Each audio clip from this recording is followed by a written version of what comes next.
There's a very provocative story that is in the New Testament writings of the scripture. And here's the picture.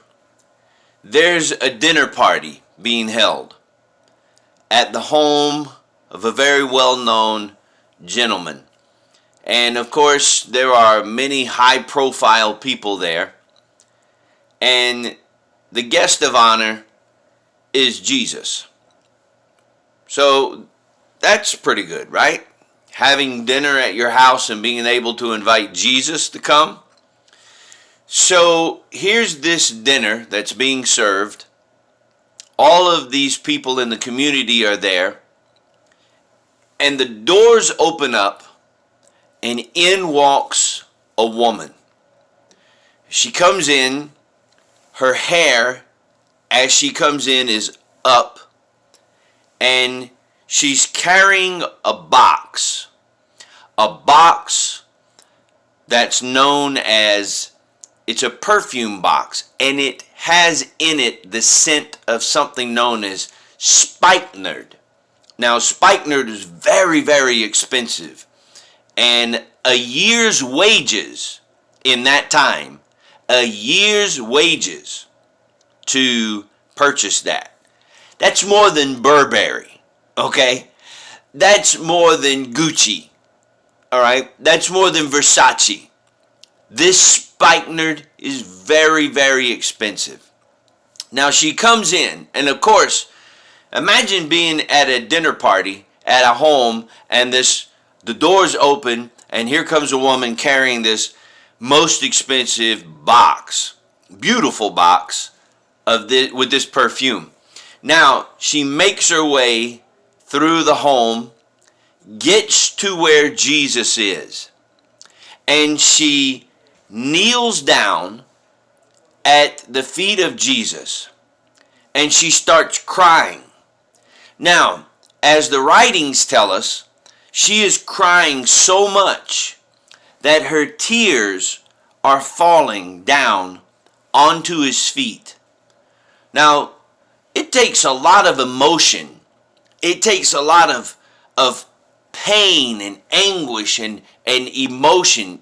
Even if you're elated with a lot of joy, it'd have to be tremendous in order to bring enough tears to bring the waterworks out to fall down on somebody's feet to wash the feet. And so she's crying and the tears are falling. And then she does something that today doesn't seem like anything might be a big deal. But then she reaches up and lets her hair down. And in those times, a woman whose hair was up and then she dropped it in public, it showed her as I guess the only term I can think of is someone from the other side of the tracks, right? This is the woman of the night. You can fill in the blank. But she was definitely not caring about her reputation. And then she does something, as if this isn't strange enough, crying and washing the feet of Jesus with her tears and taking her hair down in public. Now, she takes that box and breaks it. It's apparently not like a bottle. It's not like a spray like we have now. But it's a box that a year's wages to purchase this. She breaks the box. And immediately, this spikenard is now all over Jesus. But more than that, the smell is all over his feet. It's all over her. It's all in her hair. And the aroma has now filled the whole house. Now, people begin to speak and they say, why is this woman doing this? Why is she here? Why is she doing that? And even one person said, well, this could have been sold and a year's wages and could have been helping the poor. And Jesus says she did this as a sign, as a memorial to my death. See, he was not that far from his crucifixion. And this woman was so emotionally torn up by this that she did this as a sign of humility. But I want to go a little deeper than that and look at the inanimate object, because the star of the show to me is the inanimate object. Now you might read that and see something else, and that's fine. But I see the box, because here the box is a beautiful box. And you could take that perfume and set it on the counter, and people could come in and say, oh, is that spiknard? Oh, is that Versace?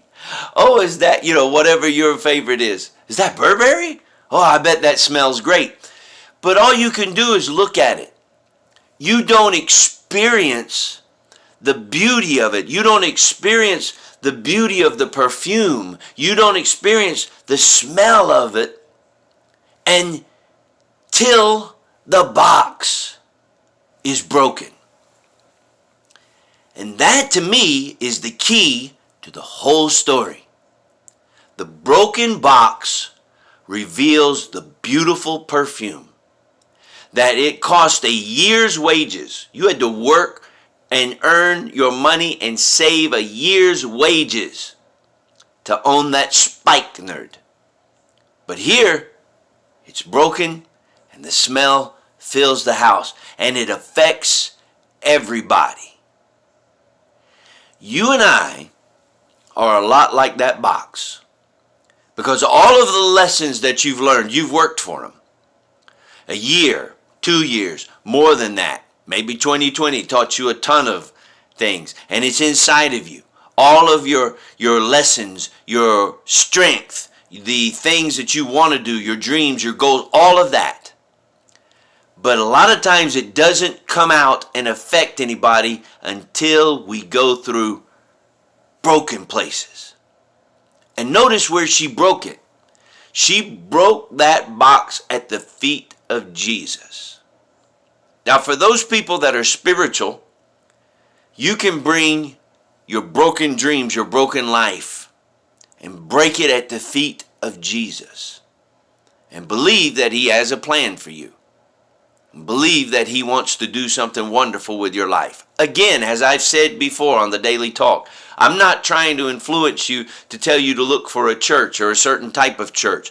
What I'm trying to do is to get us to realize that there's a higher purpose on this life than just getting up in the morning, eating a bowl of cereal, and stumbling through your day, hoping that something good happens and that nothing bad happens. There's a purpose to our life.